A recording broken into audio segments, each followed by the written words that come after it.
Hi, welcome to week 19 of our journey through the Jesus Storybook Bible by Sally Lloyd-Jones. This chapter is called Let's Go. After Jesus was baptised, he went straight out into the desert. That might seem like an odd place to go because, as you know, deserts are very hot and there isn't any food or water or places to stay. But Jesus needed to get away by himself and be somewhere quiet and lonely. He needed to be with his Heavenly Father to get ready for his new life. In the desert, Jesus thought about the secret rescue plan that he had made with God.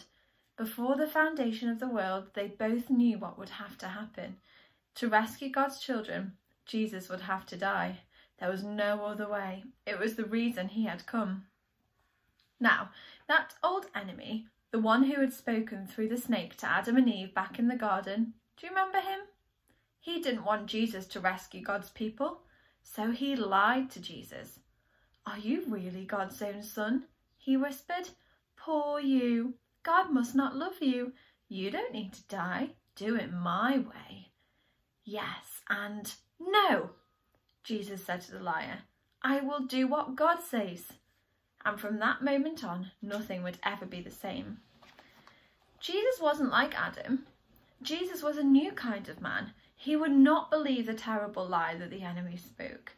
Jesus knew God loved him and he would trust God no matter what.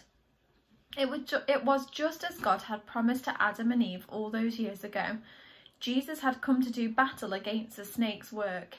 He would get rid of the sin and the darkness and the tears, and he would suffer, but he would win.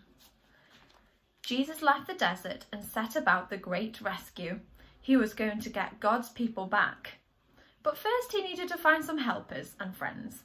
He had a lot to do. He would need some people to help him. Who would make good helpers, do you think? Clever ones, rich ones, strong and important ones? Some people might think so, but I'm sure by now you don't need me to tell you that they'd be wrong, because the people God uses don't have to know a lot of things or have a lot of things. They just need him a lot. One day, Jesus was walking by the Sea of Galilee when he saw some brothers and friends mending their nets. They were poor fishermen. Jesus called out to them, "Let's go!" Peter, Andrew, James and John looked up at this man on the shore and they couldn't explain it. Their boats needed to be put away, their nets needed mending, fish were still wriggling on the shore, but something about this stranger made them just drop their nets and their fish and leave their boats, leave everything and follow him.